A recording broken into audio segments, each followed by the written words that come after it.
নিকানি কৰি আছা? নিকানি কৰি আছে। কিমান মাটি কৰিছা তিতাকেৰেলা? 1.5 বিঘামান কৰিছোঁ। 1.5 বিঘা? আচ্ছা আচ্ছা, মোক যে মাতিছা তুমি, গছৰ সমস্যা কি? গছ মৰি গৈ আছে। গছ মৰি গৈ আছে? গছ মৰিছে। আগত যে যিবিলাক দানা আৰু ঔষধৰ নাম কৈ দিছিলোঁ সেইবিলাক দিছোঁ, দি কিনে অলপ কাম কৰিছে। অলপ কাম কৰিছে? এতিয়া মৰাটো বন্ধ হ'ল নে নাই? মৰাটো ভালকৈ বন্ধ হোৱা নাই, এনে লাহে লাহে হৈ আছে? লাহে লাহে কামটো কৰি আছে। আৰু গছৰ আগবিলাক যে পকি গৈছিল এইবিলাক ভাল হৈ আছে নে নাই? ভাল হৈ আছে। তো গোবৰ কিমান দিছিলা? 1 গাড়ী দিছিলা নে? আধা গাড়ী দিছোঁ। আধা গাড়ী দিছিলা? মই 1 গাড়ী গোবৰ দিব দিছিলোঁ তোমাক। কিমান দূৰে দূৰে লগাইছা কেৰেলাৰ গুটি? 3 ফুট নেকি? 3 ফুট। ইফালে 4 ফুট, ইফালে 3 ফুট? এইটো কি তিতা কেৰেলা এইটো? এইটো লোকেলটো, সৰুটো কেৰেলা এইটো। US 13-15? হয়। US 13-15 না? US company. এই গুটি যে মই পঠিয়াইছিলোঁ সেইটো নেকি? সেইটোৱে আপোনাৰ। সেইটোৱে যে পোকৰ ঔষধ যিবিলাক দিছিলোঁ এইবিলাক কি মাৰিছিলা গছত? মাৰিছিলোঁ। দানা ফাৰ্টিলাইজাৰ যে দিছিলোঁ? ফাৰ্টিলাইজাৰ দিছিলোঁ। ফাৰ্টিলাইজাৰ দিছিলোঁ এই যে মাৰ্বল, জিভা 26, তাৰপিছত ভুএক্টিভ, ভূমিৰত্না এইবিলাক মাৰিছিলা? মাৰিছিলোঁ। তাৰপিছত এই গ্ৰেচিয়া স্প্ৰে কৰিছিলা? গ্ৰেচিয়া স্প্ৰে কৰিছোঁ 3-4 বাৰ। তাৰপিছতে গছবিলাক অকণমান ভাল হৈ আহিছে না? অকণমান ভাল হৈ আছে আগতকৈ। এতিয়া গছখন চেহেৰা ভাল হৈ আছে। ভাল হৈ আছে? কালাৰ হৈছে। এতিয়া মই যিবিলাক মেডিচিন তোমাক কৈ দিছোঁ সেইবিলাক মেডিচিন আচলতে ভাল নে বেয়া? ভাল আছে। ভাল আছে? কাম কৰিছে?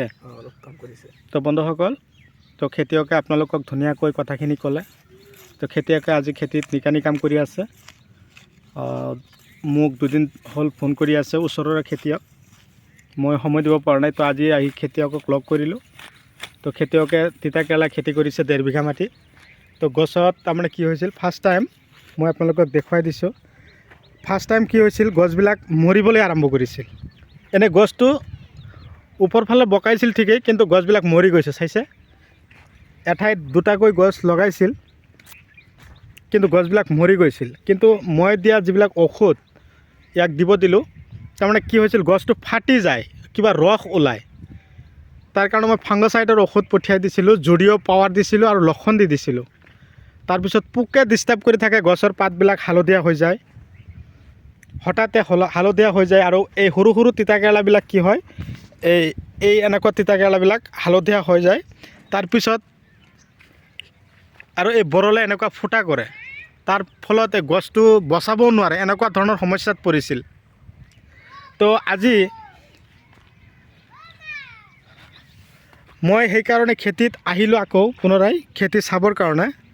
তো ল'ৰাজনে বহুত তাৰমানে ৰিকুৱেষ্ট কৰাৰ পিছত মই আজি খেতিত আহিব লগা হ'ল। মই যিবিলাক ফাৰ্টিলাইজাৰ নাম লিখি দিছিলোঁ, তো ছেম সেইবিলাক ফাৰ্টিলাইজাৰে দিলে খেতিত। শিপাৰ কাৰণে ভাল কাম কৰিছে, গছৰ ফলনৰ কাৰণেও ভাল কাম কৰিছে। তো এই খেতি কৰিবলৈ হ'লে আপোনালোকক মই আগতীয়াকৈ কৈছিলোঁ যে তিতাকেৰেলা খেতি যদি আপোনালোকে আগতীয়াকৈ কৰে, তেনেহ'লে আপোনালোকে গোবৰ সাৰটো অকণমান বেছি দিব। খেতি কৰিবলৈ হ'লে আপোনালোকে গোবৰ সাৰ, মেইন বস্তুৱে হ'ল গোবৰ। গোবৰ যিমান খটাব আপোনালোকৰ খেতিত সিমানেই তাৰমানে গছবিলাকৰ গ্ৰ'থ হ'ব, গছবিলাকৰ ফলন বেছি হ'ব। তো খেতিয়কে ছেম সেইমতে কৰিছে, কিন্তু গোবৰ আধা গাড়ী দিছে, এতিয়া আকৌ আধা গাড়ী দি দিব। ঠিকে আছে, ফাৰ্টিলাইজাৰ যিমান দিব দিছিলোঁ সিমানে দিলে। কিন্তু কথা হ'ল, এতিয়া পুনৰাই আকৌ তোমাৰ খেতিত বৰলৰ ঔষধ দিব লাগিব। বৰলে তাৰমানে কি কৰি আছে, এই গছবিলাকত যিবিলাক তিতাকেৰেলা লাগন দিছে সেইবিলাক ফুটা কৰি আছে। পাকি গৈ আছে। এই এনেকুৱা ধৰণৰ পকি গৈ আছে না? তাৰ ফলতে নানান ধৰণৰ সমস্যা। বৰ্তমান তিতাকেৰেলাৰ যিহে দাম, সেইকাৰণে মই আপোনালোকক কৈ থাকোঁ, আপোনালোকেও কি কৰিব লাগিব, খেতি আজি ৰাতিপুৱা মই কমেণ্ট চালোঁ যে দাদা মই 20 বিঘা মাটি মাকৈ খেতি কৰিছোঁ, কিমান লাখ টকা বিকিব পাৰিম। এইটো কিন্তু মই আগতীয়াকৈ কি ক'ম, এতিয়া কথা হ'ল 20 বিঘা মাটি মাকৈ খেতি কৰিছোঁ, কিমান টকা বিকিব পাৰিম বা কিমান লাখ টকা বিকিব পাৰিম। এই কথাটোৰ জবাব মই কেনেকৈ দিম, উত্তৰটো মই ক'ৰ পৰা দিম?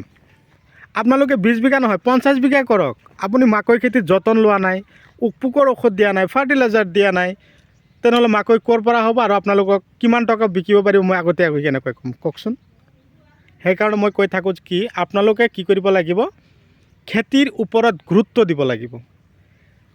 খেতিৰ গুৰুত্ব দিব। ল'ৰাজনে চাওক খেতিত এনেকুৱা ধৰণৰ সমস্যাত পৰিছিল, তাৰমানে কি ক'ম আৰু, গছবিলাক বচাবই নোৱাৰিব। মোক ডাইৰেক্টলি ফোন কৰিলে, মই আহি কিনে ভাল কেইটামান ঔষধ মেডিচিন লিখি দিলোঁ, কেইটামান ফাৰ্টিলাইজাৰৰ কথা কৈ দিলোঁ, সেইবিলাকে আনি কিনে যেতিয়া খেতিত দিলে, খেতিত বাছ একদম পূৰা গ্ৰ'থ আহি গ'ল।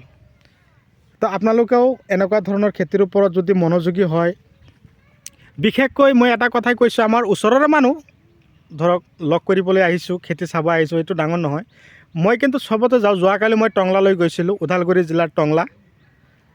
তো এই টংলাত গৈ কিনেও মই খেতি চাই আহিলোঁ। দাদা দুজনে মাতিছিল মোক, মই খেতি চাই আহিলোঁ। খেতি তাৰমানে ফাৰ্ষ্ট টাইম যিখিনি মোক ভিডিঅ' এটা দিছিল 1 মিনিটৰ, চাই কিনে মই ঔষধৰ আৰু দানাৰ নাম লিখি দি পঠিয়ালোঁ।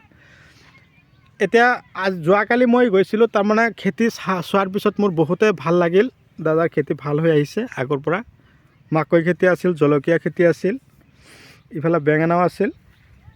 তো আপাৰ উজনি অসম, লয়াৰ নামনি অসম, এই ঠাইবিলাকত বিশেষকৈ মই বেছিকৈ গুৰুত্ব দি আছোঁ এই কাৰণেই যে তাত খেতিয়কে খেতিৰ ওপৰত ভালদৰে গুৰুত্ব দিয়া নাই।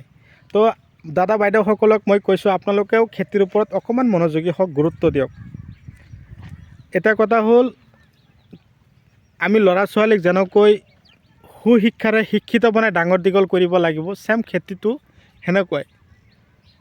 আমি খেতিত সৰুৰ পৰাই গছবিলাকক যদি যতন নকৰোঁ, সৰুৰ পৰা যদি আমি ভালদৰে ঔষধ দানাবিলাক নিদিওঁ, খাদ্যটোৰ যোগান নধৰোঁ, তেনেহ'লে গছেও কিন্তু আমাক সেনেকুৱা ধৰণৰ ফলন নিদিয়ে।